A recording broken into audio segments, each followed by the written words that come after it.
தோல்விதான் வெற்றியின் தொடக்கம். வணக்கம் நண்பர்களே.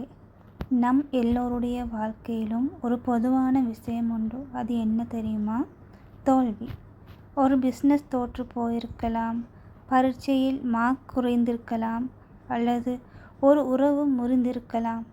நம்மில் பலர் தோல்வி வந்த உடனே வாழ்க்கையே முடிஞ்சு போச்சுன்னு நினைப்போம். ஆனால் உண்மை என்ன தெரியுமா? தோல்விங்கிறது ஒரு முற்றுப்புள்ளி கிடையாது, அது ஒரு கமா.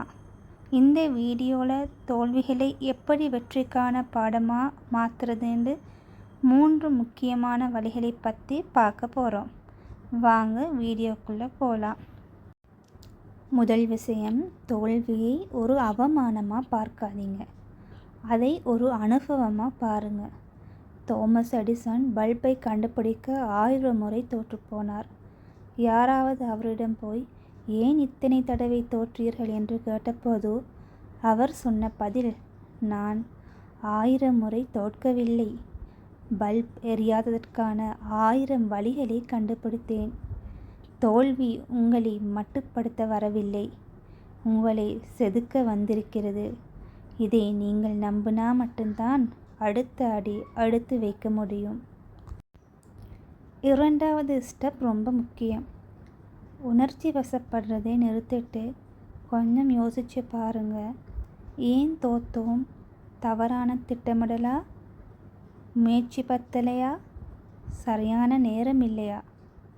உங்கள் தோல்வியை ஒரு பேப்பரில் எழுதி வைங்க. நீங்கள் செஞ்ச தப்பை நீங்களே ஒப்புக்கிட்டால் மட்டும்தான் அதை திருத்திக்க முடியும். தப்பு பண்ணுறது தப்பில்லை, ஆனால் ஒரே தப்பை திரும்ப திரும்ப பண்ணுறது தான் பெரிய தப்பு. மூணாவது விஷயம், விடாமுயற்சி.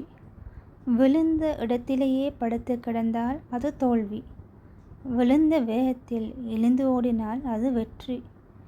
தோல்வி உங்களுக்கு ஒரு ஃபீட்பேக் கொடுத்துருக்கு. இப்போது உங்ககிட்ட அனுபவம் இருக்குது. இந்த முறை நீங்கள் 0லிருந்து ஆரம்பிக்கலை, அனுபவத்திலிருந்து ஆரம்பிக்கிறீங்க. கடைசியாக ஒரு விஷயம், இந்த உலகத்தில் ஜெயித்த அத்தனை பேருக்கும் பின்னாடி ஒரு பெரிய தோல்வி கதை இருக்கும். அவங்க ஜெயித்ததுக்கு காரணம் அவங்க அந்த தோல்வியை தங்களுக்கு சாதகமாக பயன்படுத்துறதுக்கிட்டே தான். அதனால் இன்றைக்கி நீங்கள் ஒரு எடிசன், ஸ்டீவ் ஜாப்ஸ் போன்ற சாதனையாளர்களின் வீடியோ கிளிப்களை பயன்படுத்துங்கள். தோல்வியை சந்திச்சிருந்தா சந்தோஷப்படுங்க, ஏண்டா நீங்கள் வெற்றியை நோக்கி ஒரு படி நெருங்கிட்டீங்க. இந்த வீடியோ பிடிச்சிருந்தா லைக் பண்ணுங்கள், உங்கள் நண்பர்களுக்கு ஷேர் பண்ணுங்கள், மறக்காமல் நம்ம சேனலுக்கு சப்ஸ்கிரைப் பண்ணுங்கள். அடுத்த வீடியோவில் சந்திப்போம். நன்றி.